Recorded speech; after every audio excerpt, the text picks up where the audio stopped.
Hola, bienvenidos a un repaso más de la lección de escuela sabática, la lección número 11, José, el experto en sueños. Hemos llegado casi a la recta final de nuestro trimestre.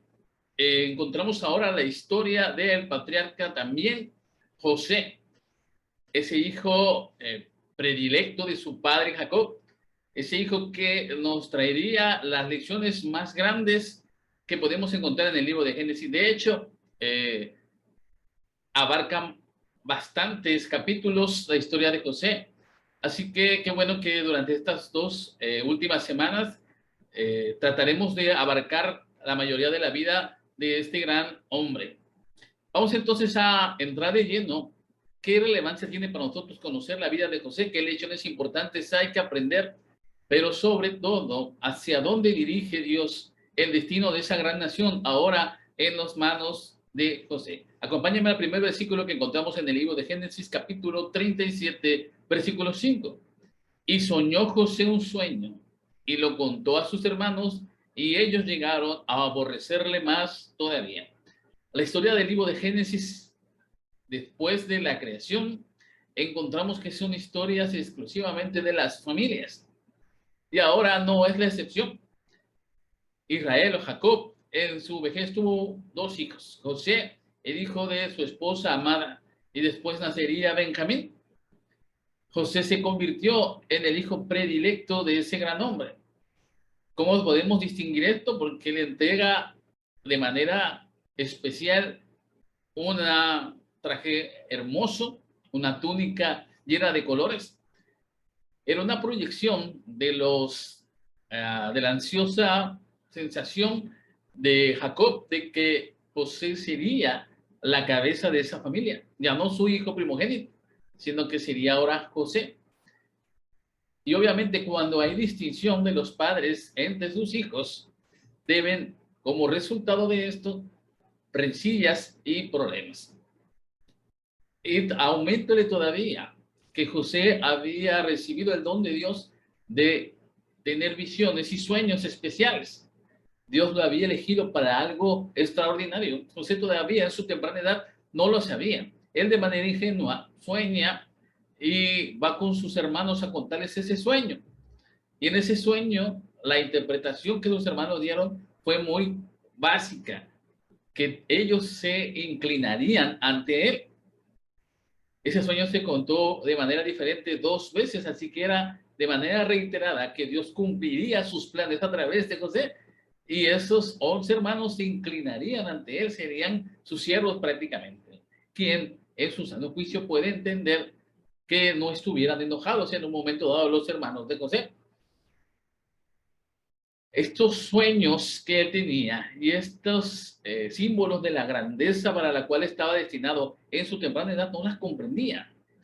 Y él estaba bajo las circunstancias de que en su familia existían los celos de hermanos hacia él. Aunque él ignoraba todavía su destino, él de manera ingenua creía que el cariño de sus hermanos era sincero y que podría haber una relación sana con ellos.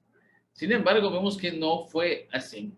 Esa nación que sería la base del pueblo de Israel, todos esos hombres que representarían las 12 tribus de Israel, estaban representando lo peor de la naturaleza humana. Los celos, las rencillas, la envidia hacia uno de sus propios hermanos, hacia uno de su propia sangre. Como consecuencia de estos actos acumulados de odio, conforme pasaba el tiempo, se convirtió ya a la práctica en actos de venganza. Es una historia muy triste, porque en las familias no queremos que existan ese tipo de problemas. Sin embargo, es lo más común. Podemos encontrar familias en las cuales los hermanos no se hablan, hermanos que se pelean a muerte. Qué increíble es que tengas que desdeñar de tu propia sangre. Sin embargo, vemos que, así como lo refleja la historia bíblica, en la vida real suceden cosas muy similares. Pero no vamos a ir tan allí. Vamos a encontrar mejor cuál es la esencia de la historia de la vida de José, porque hay algo que entender. José desde su temprana edad había recibido de Jacob la instrucción divina de que él era un hijo de Dios. que él era un hombre destinado para cosas grandes, pero sobre todo que la bendición estaba con el pueblo de Dios. Entender que no estaba en ese lugar solamente por la mera casualidad, sino que era el resultado de un plan divino, le ayuda a fortalecer su propia fe. Él, sin saberlo, sin siquiera entenderlo, en su temprana edad estaba cimentando su carácter, porque estaba dejando como superior a Dios para cualquiera de los actos que quisiera hacer. Los pensamientos de José estaban en armonía con los pensamientos de Dios, porque él obedecía y se comprometía a ser fiel a Dios a pesar de las circunstancias. Entonces vamos a ver la segunda etapa de la vida de José, desde un niño mimado por su padre, de enseñorearse sobre sus hermanos en sueños. Ahora encontramos la parte triste en la historia de la vida de José. Acompáñenme al libro de Génesis capítulo 37, versículo 36. Y los medianitas lo vendieron en Egipto a Potifar, oficial de Faraón, capital de la guardia. En el libro de Génesis capítulo 37, de versículo 13 al 36, encontramos de manera trágica los acontecimientos que llevaron a José de su casa hasta Egipto. Jacob envía a José a ver a sus hermanos. Casualmente un hombre encuentra a José y le indica dónde están sus hermanos. Al verle a sus hermanos deciden matarlo. Cuando los hermanos ven llegar a José, se encendió en ellos el furor y la ira, y el primer pensamiento era matarlo. Fíjate nada más qué curioso es, cuando ya no había nada que les impidiera hacerlo. El comentario de la escuela sabática nos hace una frase muy interesante. La dulce venganza, el sabor de la venganza ya no era tan apetecible al matarlo. Entonces ellos deciden cambiar su estrategia. En este caso Rubén intercede por José con intención de salvarle. Y Judá, que tenía la conciencia más tranquila, que tenía un poco de pensamiento mejor dentro de todos estos actos malos, Judá propone el cambio de plan. Ya no lo vamos a matar, no vamos a mancharnos nuestra mano con nuestra propia sangre. Era un pensamiento muy bueno en unas circunstancias difíciles y horrorosas para José, porque el odio exacerbado de sus hermanos podía haber terminado en tragedia, y entonces los planes de Dios se hubiesen truncado. Fíjense nada más, no perdamos de vista que José estaba destinado a ser el salvador del pueblo de Israel y también de todo Egipto, es más, de todas las naciones antiguas. Pero en esos momentos su vida estaba pendiente de un hilo muy delgado. A la intercesión de Rubén y después de Judá, que de manera inteligente dice, vamos a venderlo, y planean entonces engañar a su padre para hacerle creer que José está muerto. Ellos venden a José con los medianitas, ellos se lo llevan a Egipto, y en Egipto José es vendido a Potifar, uno de los grandes del faraón. Después de ser un joven mimado viviendo en una casa con una relación muy estrecha con su padre y con su madre, ahora José estaba siendo llevado cautivo hacia Egipto. En el camino hacia Egipto, él puede ver por última vez la llanura del valle donde vivía su padre, y él se prometió en su corazón ser fiel a Dios a pesar de las circunstancias. Y esto es algo muy interesante que nosotros que tenemos que destacar de la vida de José. La vida de José y la vida de Daniel son muy parecidas. Los dos fueron arrebatados de su tribu, fueron llevados cautivos a un lugar ajeno, fueron instruidos en las artes de los grupos paganos, pero los dos decidieron en su corazón mantener su fidelidad a Dios a pesar de las circunstancias adversas por las cuales se presentarían su vida. Esto habla de una fortaleza de carácter muy destacada. Nosotros nos ha tocado también quizás estar en circunstancias sumamente difíciles, problemas de trabajo, problemas familiares, problemas económicos, de lo que tú quieras. A pesar de que te has querido mantener fiel a Dios, los problemas siguen llegando, siguen golpeando tu vida, a veces de manera trágica. Pero sin embargo, Dios te pide que tú mantengas tu fortaleza en Él, que te refugies en Él y le seas fiel a pesar de las circunstancias. José nos está mostrando de manera práctica cómo mantener esa relación con Dios. Él recordaba de su tierna infancia todas las instrucciones que su padre le había dado acerca de Dios. de cómo si él honraba a Dios, Dios lo protegería. En estos momentos en que estaba solo, porque al estar en forma de esclavo, en esa condición, maltratado, en un lugar ajeno, en imagen de un idioma que quizás no conocía, al estar en esas circunstancias, él, como cualquier ser humano, pudo haber sentido la ausencia de Dios.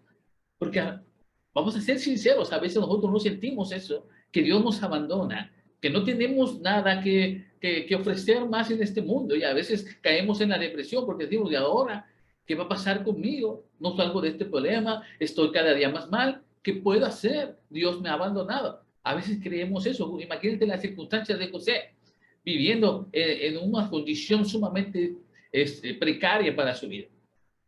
Pero a pesar de eso, la fortaleza de carácter de José le permitió soportar la prueba, obviamente al lado de Dios. Quiero que veamos este pasaje de En lugares celestiales del 15 de septiembre. Nuestro Padre Celestial no aflige o lastima voluntariamente a los hijos de los hombres. Tiene su propósito en el torbellino y en la tormenta, en el incendio y en la inundación. El Señor permite que vengan calamidades sobre su pueblo para salvarlo de mayores peligros. Desea que cada uno examine su corazón estreche cuidadosamente y entonces se acerque a Dios para que Dios pueda acercarse a él. Nuestra vida está en las manos de Dios. Él ve peligros que nos amenazan que nosotros no podemos ver. Él es el dador de todas nuestras bendiciones. Vamos a apartar un poco nuestra mirada de José. Él está ya como esclavo en la casa de Potifar. Él está viviendo de manera precaria, pero se quiere mantener fiel a Dios. Y el carácter que él había desarrollado en su tierna infancia le está ayudando en estos momentos a formar una visión real de por qué él estaba ahí. Quizás todavía no lo comprendía. Faltarían algunos años para que lo comprendiera, pero en ese momento él está trabajando con ahínco, con un trabajo constante, constricto, dando un buen testimonio de que es un verdadero hijo de Dios. Tú también tienes que fortalecerte en eso. Donde quiera que estés, en las circunstancias que estés, mantente fiel a Dios. El libro de Génesis, en el capítulo 38, hace como un preludio o un interludio. ¿Okay? Nos separamos un poco de la historia de José y regresamos a la tribu de Israel, pero ahora en la historia de Judá y Tamar. Vamos a ver lo que dice Génesis 38, 26. Entonces Judá lo reconoció y dijo, más justa es ella que yo, por cuanto no le he dado a Selá mi hijo, y nunca más la conoció. Tras la venta de José, Judá se separó de sus hermanos, se casó y tuvo 3 hijos. El primogénito se casó con Tamar. Entonces Dios comenzó a actuar directamente contra la maldad de los hijos de Judá y murieron sus 2 hijos. Dios no actuó contra Judá y Tamar cuando ambos actuaron de forma incorrecta. Tamar, para que Judá cumpliera su promesa de darle a su hijo menor, se hace pasar por prostituta y se acuesta con él y se embaraza de él. Cuando él descubre eso, se da cuenta de que había hecho lo malo también con su propia nuera. Pero Judá reconoció su error y entonces Tamar fue considerada justa. Dios transformó el mal en bien y por gracia redimió a Tamar. El hijo de Tamar y Judá, el segundo hijo, se llamó Fares. De Fares viene la genealogía de David y por ende la genealogía del Mesías. Y Tamar es la primera de las 4 mujeres mencionadas también en la genealogía de Jesús. Fíjate nada más que interesante. En la historia de José, vemos que el Señor estaba dirigiendo sus pasos para que llegara justamente al pueblo de Egipto, donde más adelante él sería una bendición para esa nación y por ende a todas las naciones por las cuales reinaba. En el caso de Judá y Tamar, a pesar de que los actos se pueden parecer un poco grotescos, la forma en que se dieron, los engaños, la manipulación, a pesar de todo eso, encontramos que el resultado de esa relación traería como consecuencia que la genealogía del Mesías se mantuviera intacta. Y al venir Jesús, todas las naciones serían benditas a través de él. ¿Se dan cuenta de ese principio, tanto en la vida de José como en la vida de Judá? El principio de que Dios tiene un plan, de que esos planes puede ser que tú pienses que estás haciendo lo malo, puede ser que tú pienses que te has alejado de Dios, que tus errores te han alejado de Dios, pero si tú volteas a ver tu mirada a Jesús, te darás cuenta de que aún en las circunstancias que te hacen parecer que estás mal, el Señor está usando tu vida, está usando todo lo que tiene a tu alcance para que su misión en tu vida se cumpla. Si tú has aceptado a Dios como tu Salvador personal y has caído y te has equivocado y ya has fallado una y otra vez, pero aún así sigas queriendo mantenerte del lado de Dios, entonces levanta más tu mirada, pide perdón y te darás cuenta de que Dios sigue rigiendo tu vida. Y el plan para el cual Dios te había destinado se sigue cumpliendo, aun cuando tú pareces ser que te has alejado de Él. Dios tiene que prevalecer siempre y es su plan que sus hijos se mantengan a su lado y puedan completar esa misión por la cual han sido destinados. Tú no estás hecho aquí al azar. Tu vida no es una consecuencia de malas decisiones que te lleven a vivir una vida vacía. Al contrario, tu vida es una vida plena, una vida de éxito al lado de Dios. Si tú has decidido estar con Dios, ten por seguro que Él va a cumplir cosas grandes con tu vida, pero tienes que dejarte en los brazos de Él. Entonces, del libro de Génesis, después de darnos a ver la historia de Tamar y Judá, regresamos, como en una película, a la historia nuevamente de José, ahora en la casa de Potifar. Vamos a ver la segunda parte de la vida de este hombre. En Génesis capítulo 39, versículo 1 y 2.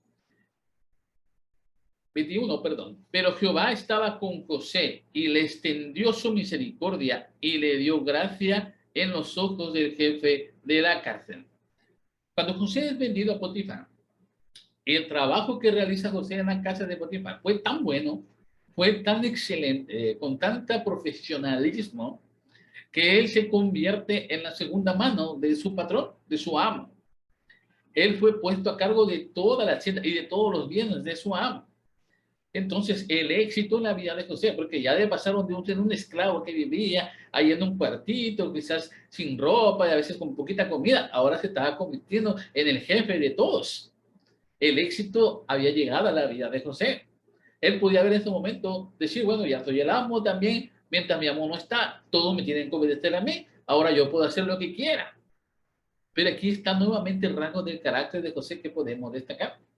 Él se negó a fallarle a su amo, pero sobre todo, aún con las insinuaciones de la esposa de Potifar, que lo perseguía para que se acostara con él, él decide mantenerse fiel a Dios y él exclama con esta gran frase que conocemos mucho: ¿cómo voy a hacer este gran mal y pecar contra Dios? No pecar contra su amo, no pecar contra su propia conciencia. Él ponía a Dios en primer lugar. Y esa relación que tenía con Dios de supremacía en su vida lo hacía entender que aún cuando las circunstancias parecía que puedan ser buenas, porque bueno, ¿quién va a negar si la esposa de Potifar dijera no, no le vamos a decir a nadie? ¿Y quién se iba a poner en contra de la mujer del rey, el patrón? Nadie, nunca lo iban a saber. Sin embargo, Dios sí lo sabía. Y José entendía muy bien que estaba fallando contra Dios. Ojalá que tú tuvieras ese mismo pensamiento cuando pecas, que estás pecando contra Dios. A pesar de que nadie lo sepa, Dios sí lo sabe. Y eso es algo muy, muy triste en tu vida. Tienes que abandonar el pecado y concentrarte solamente en ser obediente y fiel a Dios. En estas circunstancias, entonces, el aparente éxito profesional de la vida de José cae hasta lo más extremo nuevamente. Ahora llega a la cárcel acusado falsamente y en la cárcel él vuelve a mostrar el mismo carácter que había mostrado desde que fue legado como esclavo a Egipto, cuando en la cárcel de Potifar, y ahora en la cárcel él se convierte nuevamente en alguien importante en ese lugar. Él nuevamente fue puesto a cargo de todo. Él nunca olvidó de dónde provenía su éxito y retuvo su fidelidad a Dios en todas circunstancias, porque en cada momento, incluso en la interpretación de los sueños del copero y del panadero del rey, él seguía dando la prominencia a Dios en su vida. Aquí está el principio básico que nosotros deberíamos de replicar siempre. En las circunstancias más difíciles, mantente fiel a Dios. En el éxito, mantente fiel a Dios. En la abundancia, reconoce que todo viene de Dios. En la escasez, mantente al lado de aquel que puede proveer para tu vida. Nunca dejes de lado a Dios y verás que el Señor te va a recompensar. Fíjense lo que dice hijos e hijas de Dios del 9 de noviembre. José consideraba su esclavitud en Egipto como la mayor calamidad que podía haberle sucedido, pero vio la necesidad de confiar en Dios como nunca antes lo había hecho bajo la protección del amor de su padre. José llevó a Dios consigo a Egipto y ese hecho resultó evidente por su conducta jovial en medio de sus penas. Cuando Dios está en un lugar prominente en tu vida y tú eres fiel a Él, las circunstancias adversas van a pasar y Dios te está preparando para algo más glorioso, para algo más grande. Lo vemos en la vida de Daniel, lo vemos en la vida de José y de manera extraordinaria lo vemos también en la vida de Jesús. Estos tres hombres tienen esa característica de que entregaban todo al Señor. Ahora vemos que a pesar de que después de que él ayuda a interpretar el sueño de esos presos que estaban con él, se olvidan de él. Y después de 2 años, el Señor ahora sí hace que las circunstancias se presenten de tal manera que ese hombre que había sido conocido como el intérprete de sueños, como José el soñador, como una forma de decir que él era el que podía interpretar y leer los sueños, ahora José es destacado nuevamente en un sueño, pero ahora ya no de cualquier persona, del mismo faraón. Vamos a ver lo que dice Génesis 41:32. Y al suceder el sueño a Faraón 2 veces, significa que la cosa es firme de parte de Dios y que Dios se apresura a hacerla. 2 nuevos sueños se presentan. Y ahora hay otro soñador preocupado, y este es el mismo Faraón de Egipto. Deseoso de conocer su significado, tras 2 años de espera, el tiempo de Dios había llegado para José. Ante Faraón, José sigue sin olvidar de quién depende su éxito. Génesis capítulo 41, versículo 16 está la frase que nos regresa a la vida entera de José. No está en mí, Dios será el que dé respuesta propicia a Faraón. Tras muchos años de espera, a ser puesto sobre toda la tierra de Egipto comenzaba a vislumbrarse el cumplimiento de los sueños que José había tenido con sus hermanos al principio de su juventud. Ahora José pasa a ser un gran hombre, un hombre destinado a hacer una gran misión de rescatar a esa nación de la muerte. Todas las circunstancias de la vida de José, cada una de las cosas que le sucedieron, cada uno de los sufrimientos que padeció, lo prepararon para el momento cúspide de su vida, de estar por encima de todos los hombres de Egipto. Era muy común en los tiempos en la que en la dinastía de Egipto que le tocó a José, que hombres incluso que no fueran egipcios estuvieran sobre muchos egipcios, porque ellos eran destacados de esa manera. La próxima semana veremos un poco acerca de esto. En conclusión, lo que la escuela sabática nos enseñó esta semana es muy interesante. El Señor siempre va a prevalecer cuando tú te mantienes del lado de Él. Patriarcas y Profetas, página 198, nos concluye esta lección. Desde el calabozo, José fue exaltado a la posición de gobernante de toda la tierra de Egipto. Era un puesto honorable, sin embargo, estaba lleno de dificultades y riesgos. Pero el carácter de José soportó la prueba tanto de la adversidad como de la prosperidad. Manifestó en el palacio del faraón la misma fidelidad hacia Dios que había demostrado en su celda de prisionero. Creía plenamente que la mano divina había guiado sus pasos y confiando siempre en Dios, cumplía fielmente los deberes de su puesto. Mediante José, la atención del rey y de los grandes de Egipto fue dirigida hacia el verdadero Dios. En la mente de los egipcios, ver a ese hombre que había nacido de la esclavitud y ahora verlo dirigir con gran conciencia, con un trabajo solícito, con una forma de mostrarles a todos que era sabio y que esa sabiduría no era propia, sino que venía del Dios Jehová, el Dios de los ejércitos, el Dios de Israel. Muchos pudieron conocer que ese Dios es el Dios verdadero y el único que los salvaría.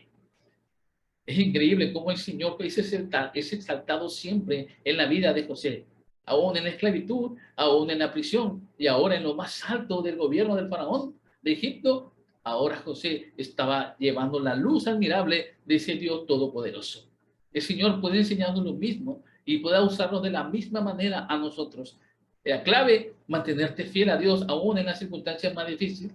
La clave, resaltar que todo lo que tienes proviene de Dios y a Él hace que le vas a rendir honra y gloria. Y sobre todo, nunca dejar de creer, Nunca dejar de tener paciencia porque Dios va a cumplir sus planes en tu vida. Si tú lo dejas, si tú permites que Dios te transforme, Él lo hará. Que Dios te bendiga y que este sábado puedas tener un encuentro personal con tu Salvador. Bendiciones a cada uno de ustedes.